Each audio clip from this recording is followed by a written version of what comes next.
আসসালামু আলাইকুম রহমতুল্লাহি ওয়া বারাকাতুহু। আমরা বর্তমানে রয়েছি বদর প্রান্তরে। বদর প্রান্তরে ঐতিহাসিক ইতিহাস আপনারা কম বেশি জানেন। যে সমস্ত সাহাবায়ে কেরাম রাদিয়াল্লাহু আনহুম বদরের যুদ্ধে শহীদ হয়েছেন, আপনারা দেখতে পাচ্ছেন এই 14 জন সাহাবা শহীদ হয়েছেন, তাদের নাম ফলক এই জায়গায় রয়েছে বদর প্রান্তরে। এই যে রোডটা দেখতে পাচ্ছেন, এই রোডটা হচ্ছে এই শহীদদের স্মৃতিতে রয়েছে, সোহাদা স্ট্রিট। এই যে বাউন্ডারিটা দেখতে পাচ্ছেন, এই বাউন্ডারির ভিতরটা হচ্ছে আপনার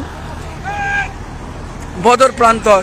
আপনাদের খুব সংক্ষেপে দেখাবো, আমরা বদর জিয়ারতে এসেছি, আপনারা খুব সংক্ষেপে আপনাদের দেখাবো যে বদর প্রান্তর কিভাবে যুদ্ধ জয়লাভ হয়েছিল, কিভাবে কত মেহনত ত্যাগ পরিশ্রম করে ইসলামের বিজয় এসেছিল। সাহাবারা ইসলামের জন্য জান মালকে কুরবানি করে দিয়েছিল। আমরা সেই ময়দানে হাজির হয়েছি, বদরের ময়দান। অত্যন্ত আপনাদের কাছে ক্ষমা চেয়ে নিচ্ছি অনেক রাত হয়ে যাওয়ার জন্য। আপনারা দেখতে পাচ্ছেন এই সেই বদরের ঐতিহাসিক বদরের ময়দান, এই সেই ঐতিহাসিক বদরের ময়দান। এই ময়দানে দেখুন আপনাদের দেখাচ্ছি,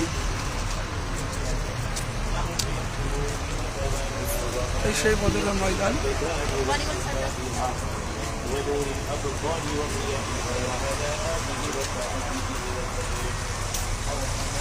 এই সেই ঐতিহাসিক বদর ময়দান আপনাদের দেখাচ্ছি, এই সেই ময়দান বদরের ময়দান। দেখুন এই বাউন্ডারির ভিতরে পুরো বাউন্ডারিটা হচ্ছে বদরের ময়দান।